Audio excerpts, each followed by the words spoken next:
Good morning, buenos dias, and welcome to Coach Donna J. So this morning I am actually on day 5 of my boot camp with my business coach. Now, while I'm working, I decided to fix me a little breakfast. I've got some healthy uh, avocado here and it's sprinkled with a little tahine on it. That's one of the spices that I really like.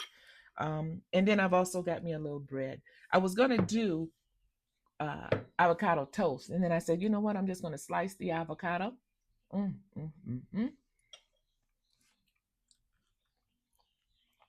Toast the little bread that I have.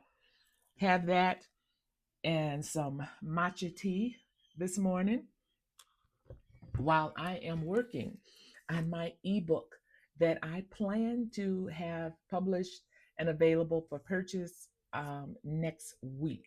So that is one of the things that I'm accomplishing this week in this 3 streams of income in 7 days boot camp with Dr. Linda Ina. I call her Dr. E.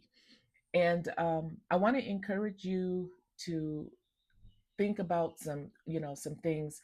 One of the reasons that I'm writing this book is because of some of the fears that I hear are in the land, like an impending doomsday or a time where we are going to be in famine. And I'm not saying that it's not going to happen.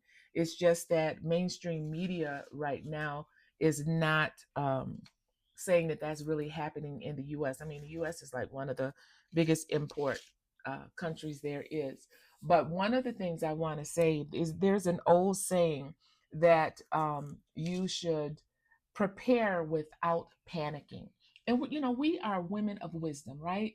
And so I'm going to tell you to pray over your pantry and keep it practical. If you're truly afraid that you're already in a season where you just don't have enough, there are some strategic moves that you can make to to ensure that you are prepared for when there's times of uncertainty. If you're worried about a food shortage, have you considered gardening? You don't have to be a farmer to know how to grow a few fruits or vegetables depending on the environment that you're in. The other thing I think that's important is that you should have non-perishable or at least stable um, supplies within your pantry: canned goods, dried beans, seeds, so that you can plant more. One of the other things that I really believe is that in this time, reducing debt. I mean, the banking systems are a little shady right now.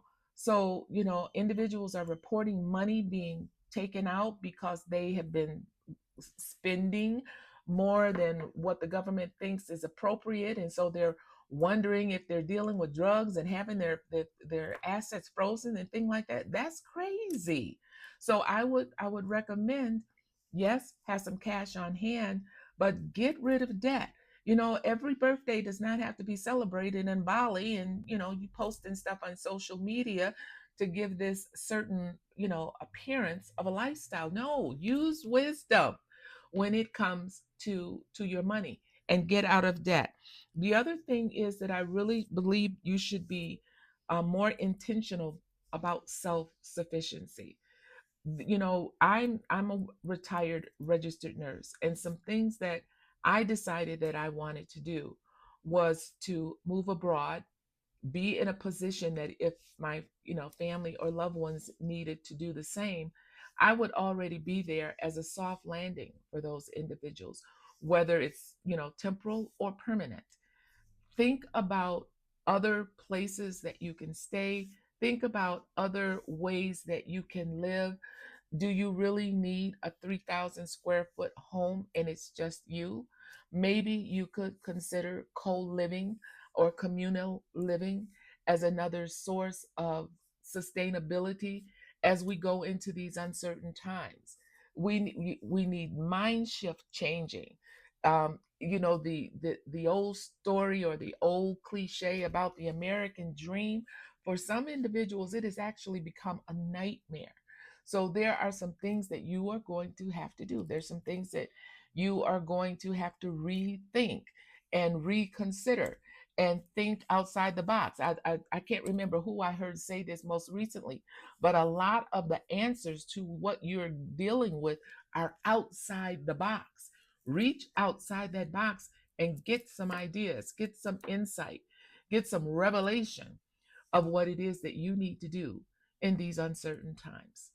I'm Coach Donna J, and I thank you for the opportunity to speak with you. If you have not already done so, please subscribe. I want to continue to bring valuable information about strategic moves you can make to live a more peaceable, a more prosperous, and a more purpose driven life in these last and evil days.